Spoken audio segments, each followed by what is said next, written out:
Hello everyone, स्वागत है आपका होम साइंस वर्ल्ड में। आज के क्लास में हम लोग पढ़ने वाले हैं विटामिन सी के बारे में। इसके क्या कार्य होते हैं, इसकी न्यूनता से क्या प्रभाव पड़ता है शरीर पर, साथ ही साथ जानेंगे कि प्रतिदिन जो रिक्वायरमेंट होती है विटामिन सी की वो कितनी होती है। तो इन सभी के बारे में आज हम लोग बात करने वाले हैं। आइए जानते हैं। तो पहले हम ये जान लेते हैं विटामिन जो हैं इनको दो वर्गों में विभाजित किया जाता है। जैसा कि आप लोग जानते होंगे, एक होते हैं जल में घुलनशील यानी वाटर सॉल्युबल, दूसरे होते हैं वसा में घुलनशील यानी कि फैट सॉल्युबल विटामिन्स। जल में घुलनशील होते हैं विटामिन बी, विटामिन सी, ये क्या है, जल में घुलनशील विटामिन होते हैं। वसा में विटामिन ए, डी, ई और के, ये क्या है, वसा में घुलनशील विटामिन होते हैं। आज जो हम लोग बात करने वाले हैं वो विटामिन सी के बारे में बात करेंगे, जो कि क्या है, जल में घुलनशील विटामिन होता है। तो आइए जानते हैं। तो पहले हम ये जान लेते हैं विटामिन सी जो है इसका एक और नाम होता है एस्कॉर्बिक एसिड, इसे कहा जाता है। ठीक है, विटामिन सी को क्या कहा जाता है, एस्कॉर्बिक एसिड इसे कहा जाता है। आगे हम इसके गुणों के बारे में बात करेंगे, जो भी इसकी केमिकल प्रॉपर्टीज होती हैं उनके बारे में बात करेंगे। तो देखिए, यहाँ से भी क्वेश्चन बनने की संभावना पूरी रहती है, क्योंकि अब सिंपल से क्वेश्चन कम पूछे जाते हैं कि इसकी कमी से क्या होता है, ठीक है, या फैट सॉल्युबल है या वाटर सॉल्युबल है। तो क्वेश्चन जो है आपके जो केमिकल इसकी प्रॉपर्टीज़ हैं या इसके जो फंक्शंस हैं या डेली रिक्वायरमेंट कितनी है, इस टाइप से क्वेश्चन बनते हैं। तो ये जो है इसकी ये विटामिन जो होता है सफ़ेद रवेदार और गंधहीन अम्ल होता है, पानी में घुलनशील होता है। जैसा कि हमने देखा विटामिन बी और सी क्या है, जल में घुलनशील विटामिन होते हैं। ये जो विटामिन सी होता है ये ऊष्मा तथा सूर्य की किरणों से ये विटामिन नष्ट हो जाता है। फलों के संरक्षण से भी इसकी मात्रा काफ़ी नष्ट हो जाती है। साथ ही साथ यदि भोज्य पदार्थों को काटकर वायु में खुला रखने से उनके रंग में परिवर्तन हो जाता है, जो कि किस लिए होता है, क्योंकि उसमें ऑक्सीकरण हो जाता है। इससे क्या होता है, जो भी विटामिन सी है भोज्य पदार्थों को पकाने से इनकी जो मात्रा है काफ़ी नष्ट हो जाती है, विटामिन सी की मात्रा। ठीक है, ये हमने जाना। आगे हम बात करते हैं इसके शोषण और संग्रह की। ठीक है, एब्जॉर्प्शन और इसका स्टोरेज विटामिन सी का कैसे होता है। तो आंतों में विटामिन सी का शोषण अति शीघ्रता से होता है। निवाहिका सिरा होती है जिसे हम पोर्टल वेन बोलते हैं, इसके द्वारा विटामिन सी रक्त परिवहन में पहुंचता है तथा यहाँ से इसका वितरण सभी ऊतकों में या पूरी बॉडी में इसका वितरण हो जाता है। विटामिन सी जो होता है इसका संग्रह कहीं भी नहीं होता है। ठीक है, इतना आपको याद रखना है, विटामिन सी का स्टोरेज नहीं होता है। जो अधिक मात्रा में यदि आपकी बॉडी में विटामिन सी है तो वो क्या होगा, यूरिन के थ्रू निष्कासित या विसर्जित हो जाता है। विटामिन सी जो है काफ़ी मात्रा में पसीनों के थ्रू भी निकल जाता है। ठीक है, ज़्यादा होने पर यूरिन या पसीने के थ्रू ये विटामिन सी निकल जाता है। आगे हम बात करेंगे इसके कार्यों की। तो यहाँ से क्वेश्चन आपके बनते हैं, विटामिन सी के कार्य अक्सर पूछ लिए जाते हैं, तो इनके बारे में हम लोग डिटेल में देखेंगे। तो देखिए, पहला है इसमें कोलेजन निर्माण। ठीक है, formation of collagen vitamin C के द्वारा कैसे होता है। विटामिन सी जो होता है ये कोलेजन निर्माण में सहायता करता है, जो कि अंत्य कोशिकाओं को जोड़ने वाला पदार्थ होता है। कोलेजन क्या है, जो कि अंत्य कोशिकाओं को जोड़ने वाला पदार्थ होता है, उसके निर्माण में ये सहायता करता है। यह शरीर की सबसे लंबी अस्थियों के सिरों पर भी उपस्थित रहता है तथा उनको मांसपेशियों से जोड़ता है। दांतों के भीतरी भाग को बनाता है, रक्त वाहिनियों को जोड़ने का कार्य करता है। तो ये सब क्या है, कोलेजन का निर्माण करता है, जिससे जो भी अंत्य कोशिकाएं हैं वो उनसे जुड़ने वाला पदार्थ बनता है कोलेजन। तो उसमें क्या हेल्प कर रहा है, उनके फॉर्मेशन में विटामिन सी हेल्प करता है। दूसरा क्या है, विटामिन सी लोह लवण के शोषण में यानी आयरन जो है उसके एब्जॉर्प्शन में भी सहायता करता है। ठीक है, यहाँ से आपके क्वेश्चन बनते हैं, इसलिए फंक्शंस को आप लोग अच्छे से देख लीजिएगा कि विटामिन सी के कौन कौन से फंक्शन होते हैं। तो विटामिन सी क्या कर रहा है, आयरन के एब्जॉर्प्शन में भी ये हेल्प करता है। विटामिन सी का अवकारक गुण मनुष्य में आयरन लवण के शोषण में सहायक होता है। भोजन में उपस्थित फेरिक को आंतों में फेरियस में बदल देता है। ठीक है, फेरिक होता है उसको क्या करता है, आंतों में फेरियस में बदल देता है, जो कि आसानी से आंतों द्वारा शोषित हो जाता है। तो आप बस इतना याद रखिएगा कि विटामिन सी लोह लवण में इसके शोषण में सहायक होता है, यानी आयरन के एब्जॉर्प्शन में सहायक होता है, कोलेजन निर्माण में सहायक होता है, लाल रक्त कोशिकाओं के परिपक्व में भी ये सहायक होता है। ठीक है, यानी कि जो आरबीसी हैं या लाल रक्त कोशिकाएं होती हैं, उनके परिपक्वन क्रिया के लिए भी ये आवश्यक होता है। इसकी न्यूनता से क्या होता है, एनीमिया भी हो सकता है। ठीक है, इसकी न्यूनता से एनीमिया हो जाता है, इसलिए ये जो कार्य कर रहा है विटामिन सी आरबीसी के परिपक्वन में भी ये सहायता कर रहा है। तो ये तीनों हमने यहाँ पर समझ लिए। आगे हम बात करते हैं, अस्थियों के निर्माण में विटामिन सी हेल्प करता है। बोन फॉर्मेशन जिसे हम बोलते हैं, ये क्या करता है, अस्थि मज्जा तथा अस्थियों में उपस्थित पाउडर पदार्थों का निर्माण विटामिन सी करता है। ठीक है, तो क्या हुआ, बोन फॉर्मेशन में ये हेल्प कर रहा है। और इसकी कमी से क्या होता है, जो भी अस्थि मज्जा होती है वो ठीक प्रकार से कार्य नहीं करती है, तंतु ढीले हो जाते हैं। ठीक है, ये सब इसमें क्रियाएं होती हैं। तो हमने यहाँ पर देखा कि अस्थि मज्जा यानी बोन मैरो के निर्माण में यानी फॉर्मेशन में ये हेल्प करता है। फिर क्या है, कोशिकाओं में ऑक्सीकरण। ठीक है, ये क्या कर रहा है, विटामिन सी जो है कोशिकाओं की ऑक्सीकरण प्रणाली में कार्य करता है। ठीक है, फिर हम बात करते हैं टायरोसिन तथा फॉलिक अम्ल के चयापचय में भी ये हेल्प करता है। विटामिन सी जो होता है टायरोसिन तथा फॉलिक अम्ल के चयापचयन के लिए भी आवश्यक पदार्थ होता है। फिर आगे हम बात करते हैं, यहाँ पर हमने फंक्शंस को समझ लिया। आई होप आपको समझ आ गए होंगे। बस आपको इतना याद रखना है, कोलेजन निर्माण में ये हेल्प कर रहा है, विटामिन सी आयरन के एब्जॉर्प्शन में भी हेल्प कर रहा है, और लाल रक्त कोशिकाओं के लिए भी ये हेल्प कर रहा है। अस्थि मज्जा यानी अस्थि के निर्माण, बोन फॉर्मेशन में भी हेल्प कर रहा है, कोशिकाओं के ऑक्सीकरण में मदद कर रहा है, और जो टायरोसिन है तथा फॉलिक अम्ल है उसके चयापचय में भी ये हेल्प कर रहा है। तो ये 6 फंक्शंस हमने यहाँ पर देखे। फिर आगे बात करते हैं, यदि विटामिन सी की कमी हो जाती है तो इसकी न्यूनता से क्या प्रभाव पड़ते हैं। तो आप लोग जानते होंगे कि विटामिन सी की कमी से क्या होता है, स्कर्वी नामक रोग हो जाता है। ठीक है, क्या होता है, विटामिन सी की कमी से स्कर्वी नामक रोग हो जाता है।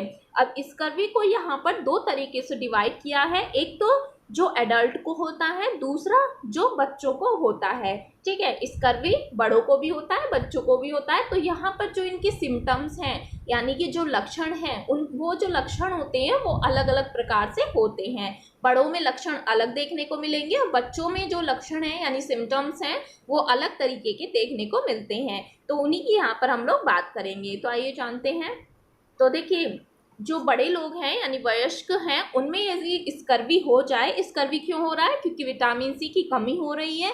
इससे क्या होगा, सामान्य कमजोरी यानी कॉमन वीकनेस देखने को मिलती है।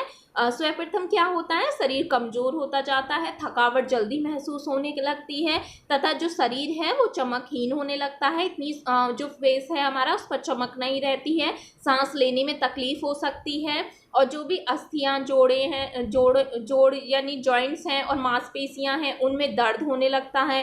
पैरों में सबसे ज़्यादा दर्द देखने के लिए मिलता है, क्योंकि ये क्या कार्य कर रहा था, इसका कार्य था, जो भी बोन फॉर्मेशन है उसका कार्य था बोन फॉर्मेशन का। तो अभी यहाँ पर यदि विटामिन सी की कमी हो गई है तो क्या होगा, जो हमारे जॉइंट्स हैं, पैर हैं, हाथ पैर हैं, अस्थियां हैं, मांसपेशियां हैं, उनमें दर्द होने लगता है। ठीक है, थकावट जल्दी महसूस होने लगती है। फिर है मसूड़ों में रक्त स्राव तथा दांत ढीले पड़ जाते हैं। इससे क्या देखा जाता है, विटामिन सी की कमी की प्रगति अवस्था जो होती है यानी एडवांस स्टेज जो होती है, इसमें ये लक्षण दिखाई देने लगते हैं। क्या होता है, इसमें मसूड़े फूल जाते हैं, उनसे खून आने लगता है, और दांत जो होते हैं वो ढीले होकर गिर जाते हैं। इसका मुख्य कारण क्या है, विटामिन सी की कमी। ठीक है, विटामिन सी की कमी इसका मुख्य कारण होता है। फिर बात करते हैं, जोड़ों में सूजन तथा रक्तस्राव होने लगता है। इससे क्या होता है, स्वेलिंग आपको देखने के लिए मिलेगी, जो भी आपके जॉइंट्स हैं उनमें स्वेलिंग और रक्तस्राव देखने के लिए मिलता है। विटामिन सी की कमी से शरीर के जोड़ों में सूजन आ जाती है, वे कोमल हो जाते हैं, जोड़ों में रक्तस्राव होने से पीड़ा होती है।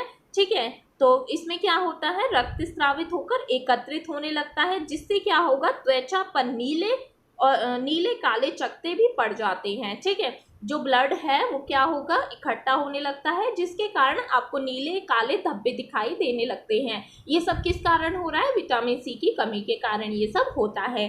वहीं यदि बच्चों में बात की जाए तो इसके जो सर्वप्रथम लक्षण देखने के लिए मिलते हैं वो क्या होता है, बच्चे की भूख जो है वो नष्ट होने लगती है, उसे भूख नहीं लगती है, हाथ पैर मोड़ने में तकलीफ होती है, अस्थियों के सिरे सूजकर कोमल हो जाते हैं। इसका मुख्य कारण अस्थियों में रक्त का जमना होता है। ठीक है, इसमें क्या होता है, रक्त जमने लगता है, सूज जाते हैं, जो जॉइंट्स हैं, मांसपेशियां हैं, उनमें स्वेलिंग आ जाती है, रक्त जमने लग जाता है, जिसके कारण जो लाल और काले चकत्ते हैं, काले और नीले चकत्ते हैं, वो दिखाई यानी निशान दिखाई देने लगते हैं। ठीक है, और क्या होता है, वयस्कों में रक्त वाहिनी पर प्रभाव पड़ता है, यानी जो ब्लड वेसल्स हैं उन पर प्रभाव देखने के लिए मिलता है। ठीक है, और घाव देर से भरना। ठीक है, ये अक्सर ऐसे क्वेश्चन पूछे जाते हैं।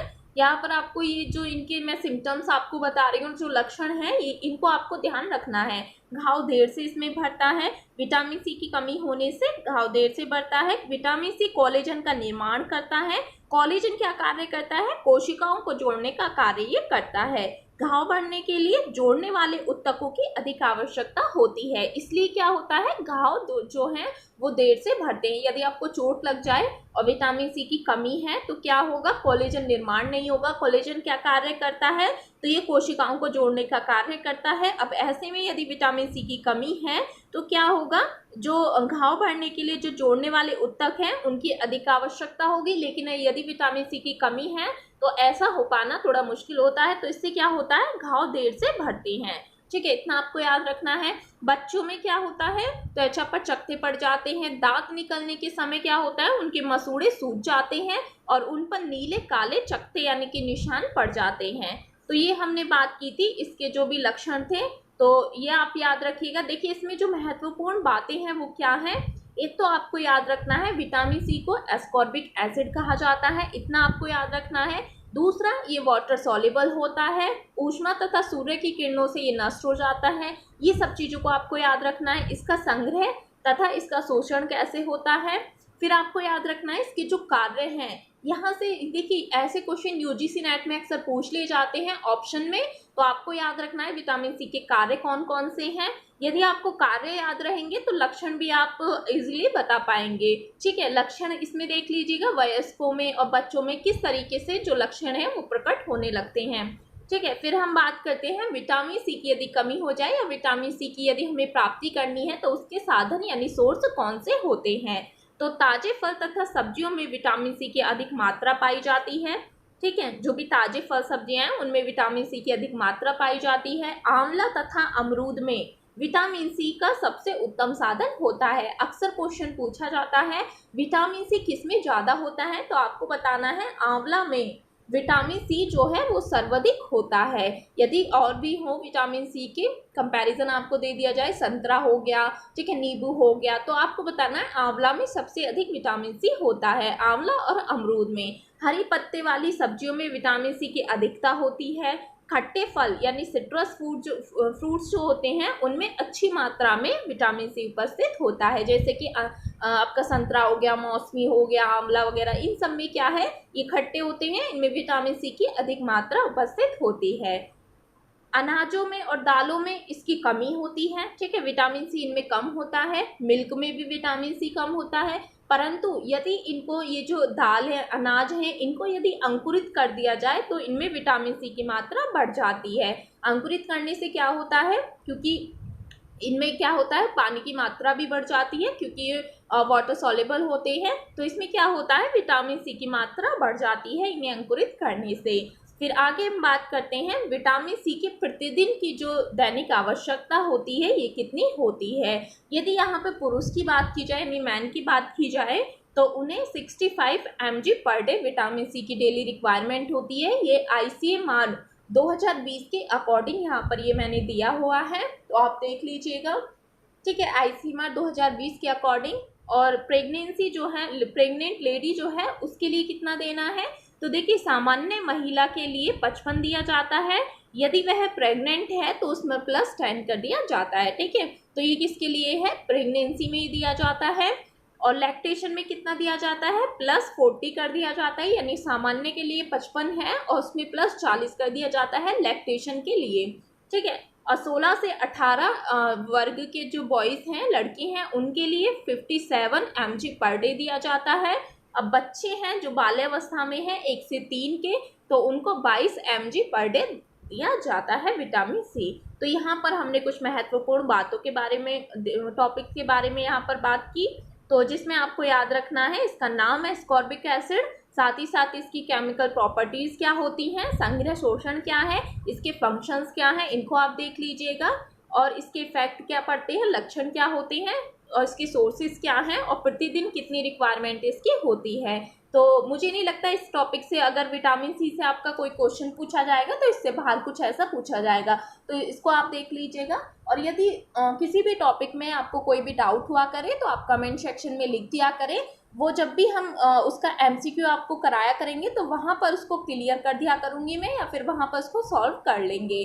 तो आप जो भी कहीं भी कोई भी डाउट हो तो आप कमेंट सेक्शन में लिख सकते हैं, ठीक है। बाकी आप लोग चैनल को सब्सक्राइब भी कर दिया करें, शेयर भी कर दिया करें, अच्छा लगे तो लाइक भी कर दिया करें। Thank you.